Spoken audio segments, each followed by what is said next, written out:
All right, let's get started now. What exactly is Gelcoat? Well, it's a type of fiberglass resin, right? And it's sprayed into a mold in a boat building plant, and it takes on the shape and the texture of the mold in the factory.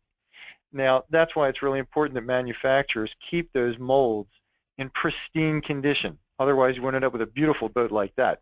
So let's take a look at a mold itself. You can see how shiny it is, right? And it's perfectly clean. Now, if you walked into a boat builder's plant, you would hope not to see that. You would actually hope that that would be covered with a piece of plastic so no dust would get in there, because when the gel coat gets sprayed in, if there's any dust in there, that will absolutely get into the gel coat. But that's what that perfectly clean mold looks like. Now, here's the thing. That gel coat, when it hardens, it's softer and more porous than most other fiberglass resins. That means it's subject to oxidation. Now, oxidation is what makes your gel coat look chalky and dull and old. And there's a picture of a boat that has not been properly maintained, and you can see how chalky and dull and old that gel coat looks. Now, what is oxidation? How does this happen? Well, it's no different than when you slice an apple and it quickly turns brown. For that matter, it's no different than when a piece of metal rusts. Essentially, it is electrons escaping from that material, from the physical item, and going to oxygen. So when this occurs, you know, with metal, you get a powdery orange rust, right? That's basically just metal without some electrons.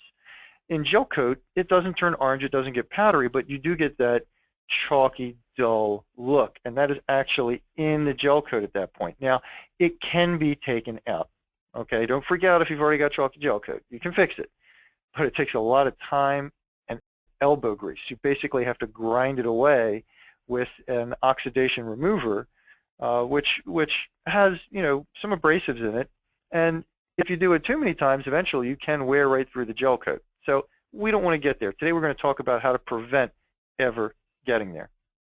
Okay, ready for step number one? Here is step number one. First and most important, at least twice a season, you need to wax your boat thoroughly with 2 coats of wax. Now, when I talk about putting on 2 coats of wax, I'm not talking about the liquid wax or the spray-on wax or the wash and wax or any of that stuff. We're going to talk about that later. But this is your protective barrier. That stuff does not give your gel coat protection. You need to use a thick paste wax. It's imperative that it be a thick paste wax. Now, you know, before we get into the specifics of different waxes, I want to mention that we used to say these waxes, you wanted one that was based on a beeswax, not a Carnauba. Everybody sees Carnauba in on all the packaging for everything, because that's kind of a buzzword. It's a great marketing term. Carnauba makes a boat shine, but it really doesn't protect. So really the key difference to look for these days is just to make sure it's a paste, not a liquid. Usually the liquids are all full of Carnauba. So one of our favorites is Colonite Fleet Wax. It's a really good one. It's really thick. Hey, it takes a lot of work to put it on and get it off, but you know, that's the price you pay for the protection. Another one we really like is 3M Paste Wax. Again, this stuff is really thick. It is a little difficult to deal with, and in both of these cases, with both of these paste wax, any paste wax, you're going to have to apply it by hand. This is not something you can rub on with a buffer. You want to use a circular motion. Make sure you cover every little inch of the gel coat, and again, you want to do 2 coats. Now, here's the good news. Even though you have to apply a thick paste wax with, you know, with elbow grease, old-fashioned elbow grease, after it dries, you can take it off with a buffer with a soft bonnet. That's no problem. So why are we doing all this? Well, the wax fills in the pores in the gel coat. That protects it from sunlight, UV rays, protects it from oxygen, creates a barrier and prevents that oxidation.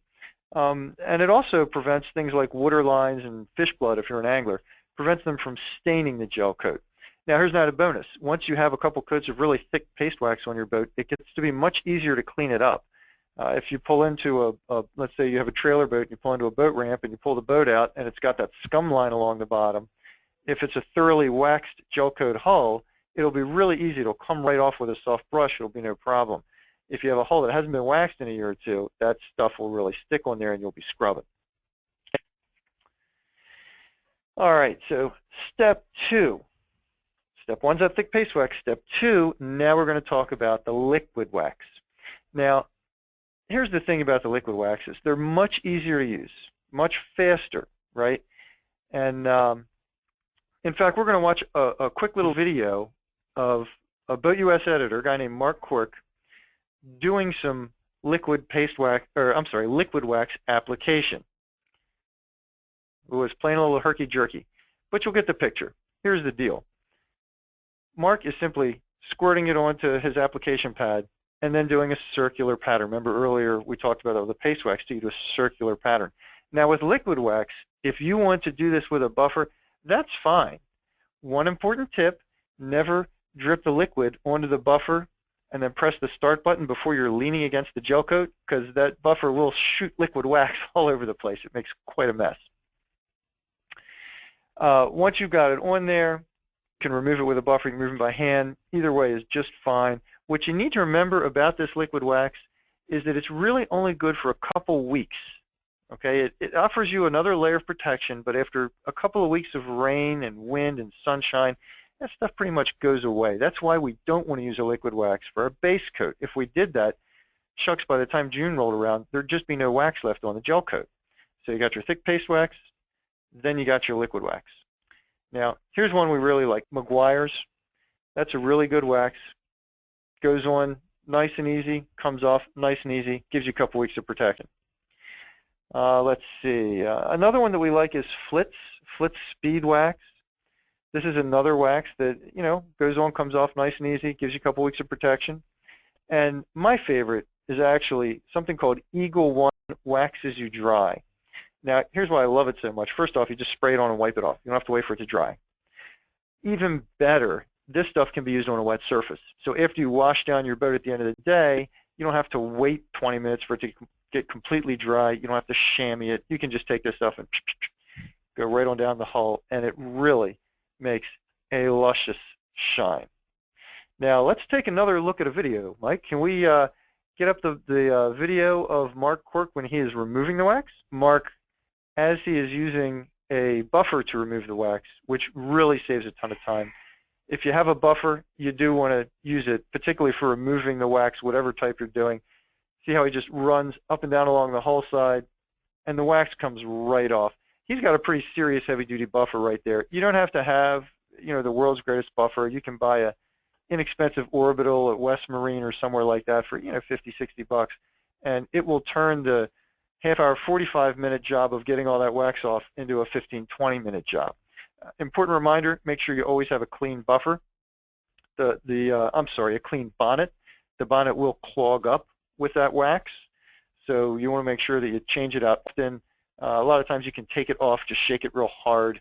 You'll see the dust cloud of all the wax come off, and then put it back on, and, you know, just keep cleaning it off often, because it will get clogged up with that wax.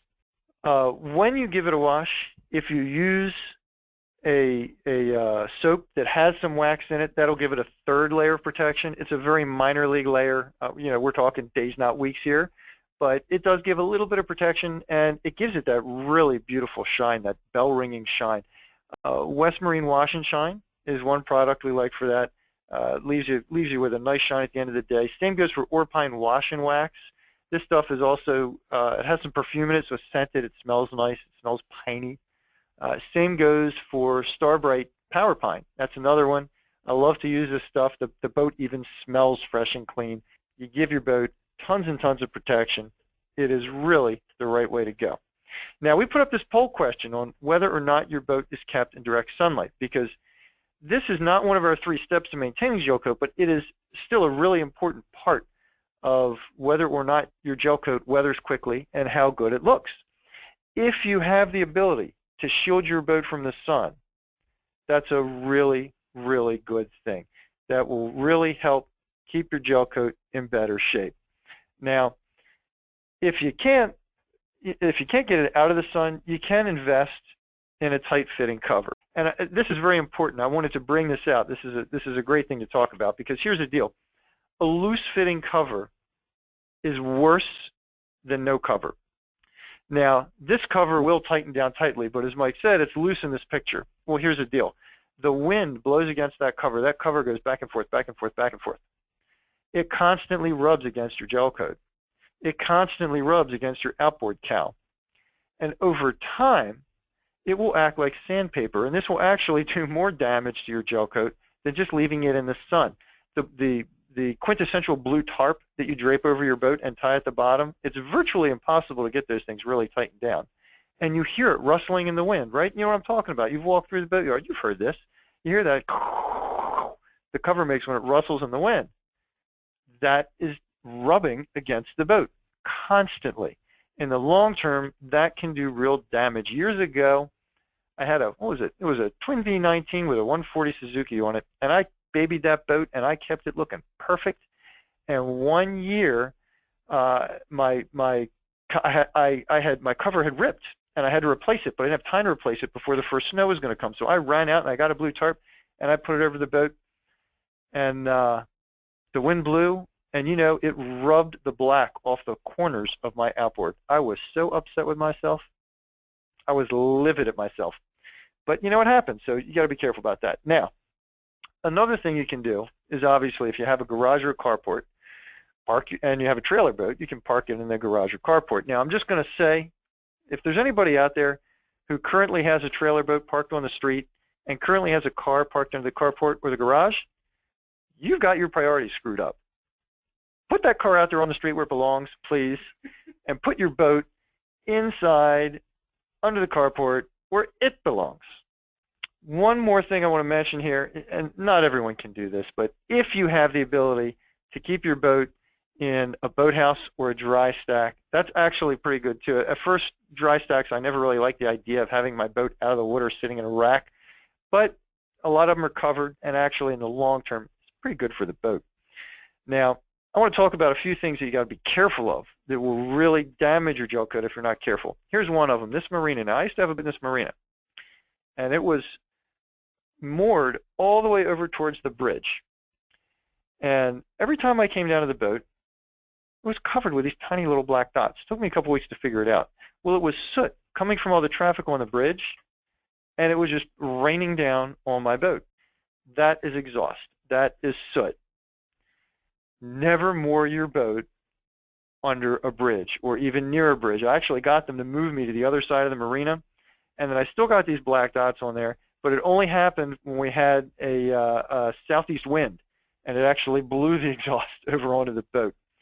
So, you know, be careful about where you moor your boat. Now, if you have a trailer boat and it's kept near a busy highway, you're going to have the same issue, right? Not every day, but when the wind blows in the right direction, you're going to have the same issue.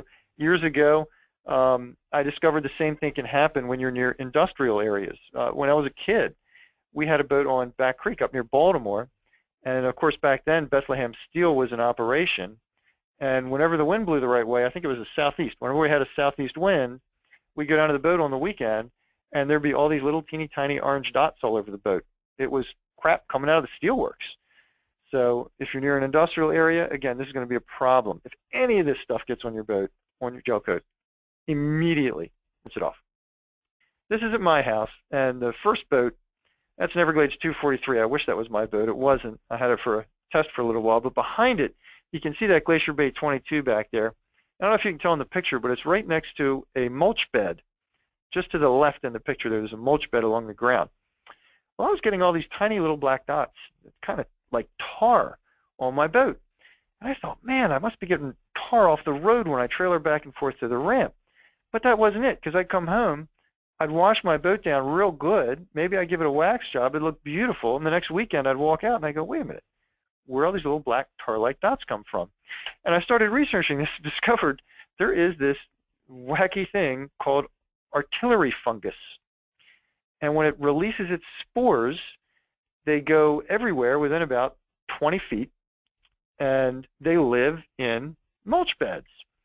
So if you've ever found all these tiny little black tar-like dots all over your boat, or maybe your house or your car, and you don't know what the heck it is, and you got a mulch bed right there, that is artillery fungus. Crazy, huh? Now, what can you do about this? Well, actually, a good wash down will get off about 80% of those little black dots. The rest you got to go to the thumbnail method. Once you get rid of them, I hate to say it, but the only way to truly get rid of artillery fungus is to actually get rid of all your mulch and use pine bark mulch. That doesn't mean you'll never get it again, but it is much more resistant to artillery spores. All right, so that's about it for storing your boat. Now let's talk a little bit about the actual process of cleaning your boat, because this is an area here where some people mess up. And I'm not going to spend a whole lot of time dwelling on it. You know how to scrub a boat. Here's the main thing to remember. That stiff bristle brush, don't use that on your Gelcoat. No, no, no, no, no. That stiff bristle brush is for your non-skid. When you're doing your Gelcoat, use a soft bristle brush. Excuse me. It should be soft. It should be flexible. Be gentle, right? Because that stiffy brush, that will rub off the wax. If you use it on an outboard cow, that will actually make micro scratches in the outboard cow. Now, personally, when I'm doing a cow, I don't even trust the softy brush. What I like to use is a microfiber cloth. These are the really super soft ones.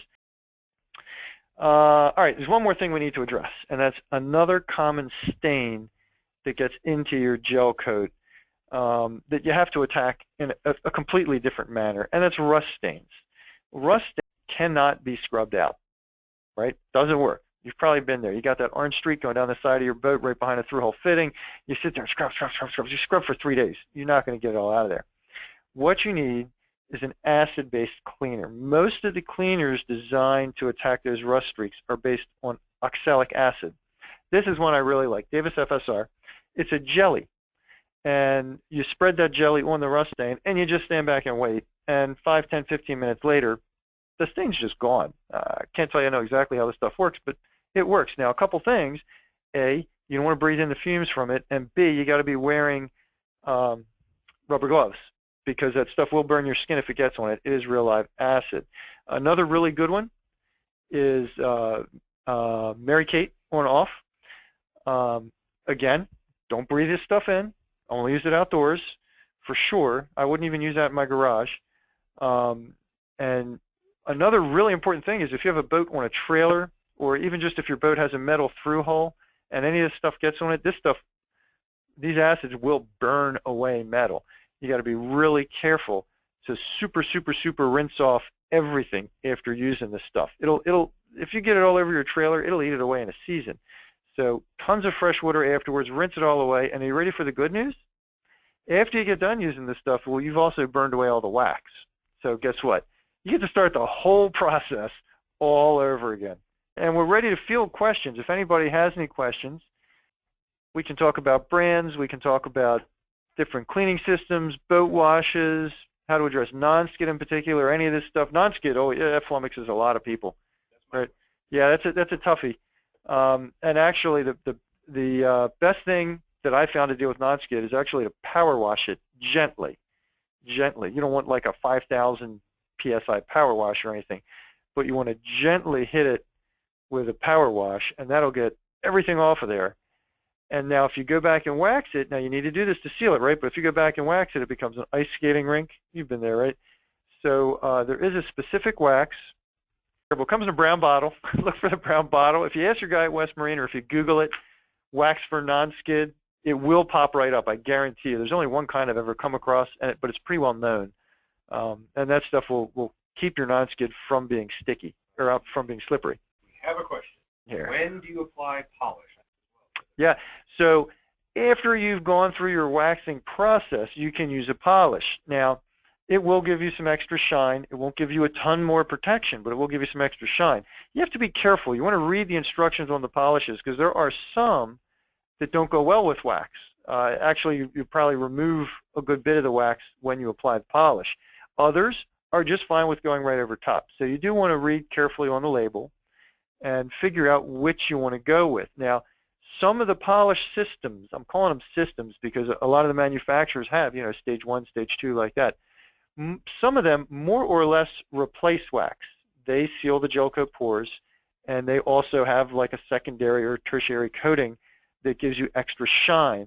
I'm fine with using those just as long as you constantly monitor the finish of your Gelcoat and make sure it's not getting any oxidation in it. I've always personally felt like the thick paste wax, liquid wax, and then wash and wax regime You know, it's just my opinion. I think it does it best. I have tried polishes. I have used polishes for a number of years in some different cases, and I've been very happy with some of them. I don't want to knock them. So to a certain degree, it is personal preference. The important thing is to make sure that you don't mix and match the two if they're two that are not meant to be mixed and matched. Oh, isn't that a pretty boat? That was coming in the Ocean City Inlet last year, and I had to put that picture in there just because it is so gorgeous. And one of the things I noticed, the mate on that boat, he was washing that boat down from the moment they came through the inlet. The instant they could get the salt off of that beautiful machine, they were doing it. You know, obviously they carry plenty of fresh water on that boat, and they can do that. Not all of us can do that, but you know, again, it just goes right back to that. You know, staying on top of maintenance, immediately getting all the salt off your boat, rinsing it away, gobs and gobs of fresh water. Best thing in the world you can do for your boat. Well, do we have any more questions, Mike? Okay, we did get another question. I have my boat waxed at the beginning of the season and at the end. Is that sufficient? Well, when it comes to the spray-ons, like I was saying earlier, that Eagle One waxes you dry, I really like that one, especially because the boat doesn't have to be completely dry. You know, with a lot of the spray-on waxes, if you don't go around and chamois that boat or allow it to sit and sun dry for a good amount of time, that wax won't take. You know, the water breaks it all up. It's no good. But that waxes you dry. That stuff you can spray on, you can go. And that's a relatively new product. If I remember right, it came out 2 years ago, and I have gotten more of it since I originally tested it, and I keep plenty of that stuff on hand. I really like it. All right, we have another question. Can you use the same process for stainless steel bimini frames? Ooh, now that's a good question. Wax does help stainless steel bimini frames.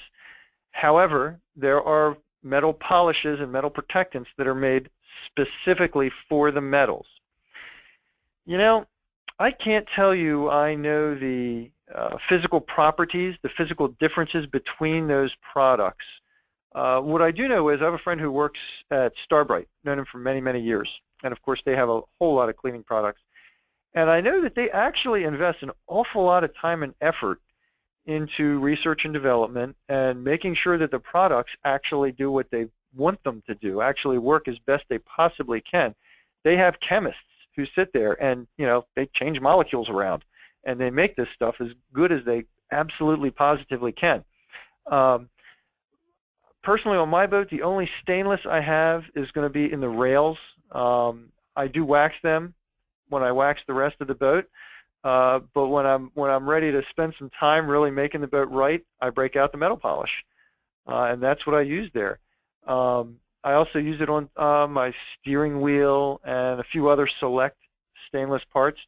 But if you really want to, you really want to do what's right for your boat, I'm going to say you're going to go to the actual steel polishes and protectants instead of just using wax on there. Don't get me wrong, I think wax is a good thing. But if you really want to go the extra mile, you really want to keep it in good shape, metal polish is probably a better bet. There are guys who spend their entire careers just figuring out how to make this stuff work better. So, all right, here's a great one. Does washing with soap remove the wax? Oh, does washing with soap remove the wax? That is a great one. A little bit, yeah. That's one of the reasons why I keep saying you got to, regularly add back that liquid wax and use the spray wax, because if you're washing it down with soap, that's the layer, that's the stuff that'll remove. It won't get to that heavy paste wax coat, right? Because that's got some protection. I don't think one washing will remove all that liquid wax either. You're talking 2-3 washings, a rainstorm, and a week of sun, a couple weeks of sun. So it's not an immediate thing, but yeah. Now, more important is to remember what I said earlier about the stiffy brush, okay? If you're scrubbing, I don't care what kind of soap you have. If you're scrubbing with a stiffy brush and you're scrubbing on Gelcoat, you're going to rip that wax off. It's not even the soap so much as it is just the friction, the physical force. Those stiffy brushes absolutely positively will rub that wax away. It absolutely positively will cause little tiny micro scratches. It's especially imperative to remember this when it comes to outboard cowls, because those essentially have the same type of a finish as your car. You wouldn't take a stiffy brush to your car, right? It would make these tiny little scratches that might not even be visible so much with a naked eye, but when you stand back and look at the car, that sheen is just gone. right? That's what happens. You do an outboard cowl with your stiffy brush, you get the same thing. You do the gel coat going down your hull sides week after week after week for a season, you're going to have the same thing on top of the fact that you removed all your wax and now your gel coat's oxidizing. Okay, outboard cowl, absolutely. Outdrive, absolutely. Again, you're looking at paint finishes, particularly on your outboard cowl, your paint finish is very similar to a car finish. It needs that wax, it really does. God forbid if you're a fisherman and you get fish blood on an outboard cowl and it doesn't have a nice thick coat of wax on top, you're in trouble. You're going to have a really hard time getting that off without damaging that finish. Now with the lower unit, excuse me, the lower unit is a much more rugged paint. It's finished, in a much more rugged fashion. But you still do want to wax it, and here's an important reason why. You've probably noticed through the years that that drive unit will get water lines on it, right? If you pull your boat out at the ramp, it'll have a nasty water line on it. If you tilt it up and you leave your boat in the water, it may get water lines in areas that touch the water at times. What the wax on that paint will do, and I'm worried more here about this than I am about longevity, because that paint is not really exposed to the sun quite so much. It's not, and it's much more rugged. But here's the thing: all that stuff, the water lines, the growth, everything that gets on there will come off a heck of a lot easier if you've given it a thick coat of wax. So, if you don't wax it and you pull your boat out of the trailer and then you trailer home, and let's say it takes you half an hour so everything's thoroughly dry and you've got that water line on there, that water line, you're going to have to take a brush to it, you're going to have to take soap to it, and you're going to scrub, and it'll come off, but it'll be a little bit of a pain in the butt, right? On the other hand, if you have thoroughly waxed that outdrive unit and you get home, you're probably just going to take your hose and go psh, and the vast majority of that stuff will come right off. And then maybe a little swipe with a brush, get the rest of it off, you'll be looking good.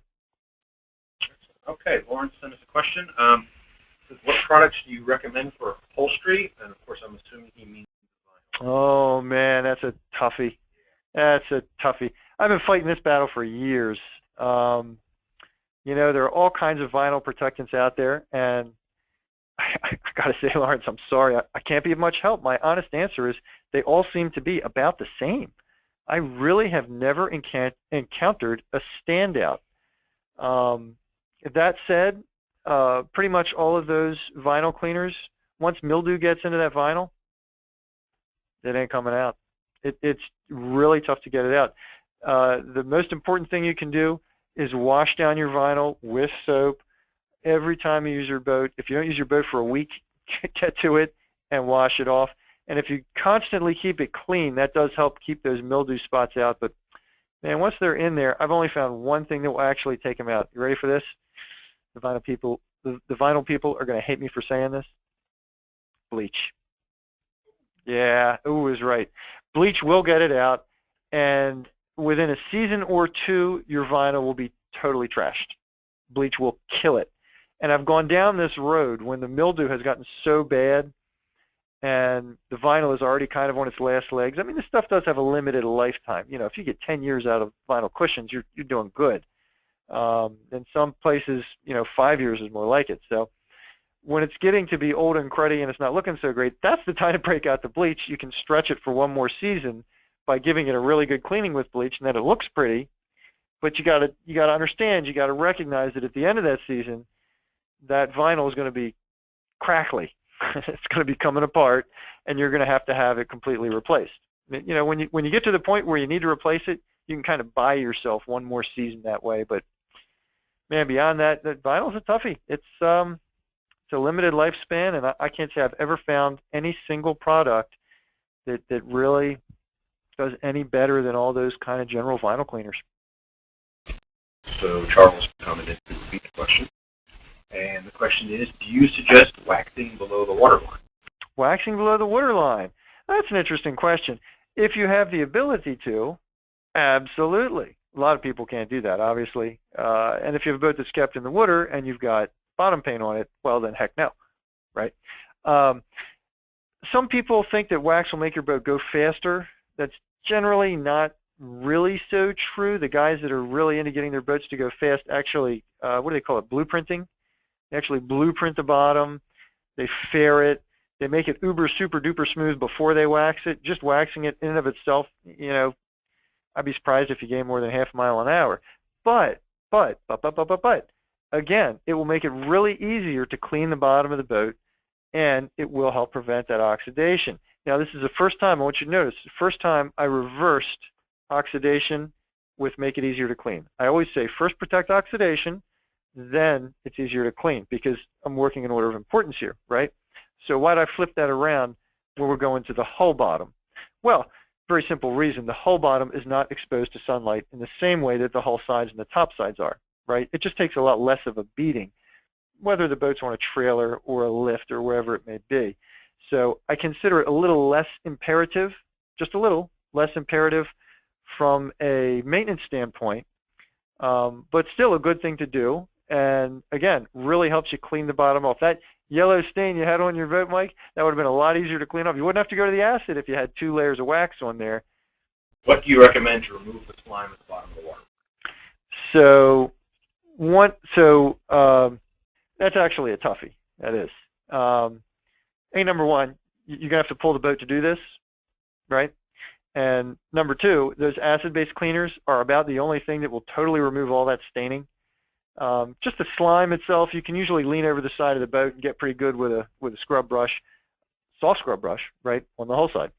But for the actual, stain marks that it leaves behind, because that stuff always leaves a stain in there, that you got to go to that acid-based cleaner. We mentioned the 2 earlier. The Davis FSR was one, and the Mary Kate On-Off was the other. Both of those will totally remove those stains pretty darn rapidly.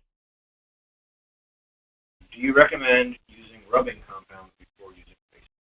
Rubbing compound, great question. Okay, so the easy answer is no. The long answer is if your boat already has some oxidation in it or has some serious staining, you're going to have to, right? That's the only way to get that stuff off. Oxidation remover and rubbing compound are really very close to the same thing. The rubbing compound usually is a little more rugged, right? It'll help you get off something that, a specific stain, a specific item. But, if you have to go to that stuff, you may be at the stage where you're going to have to use some kind of abrasive cleaner on the entire boat. If the boat is chalky, if it's got oxidation, that absolutely is when you're going to have to go through the whole boat with that stuff.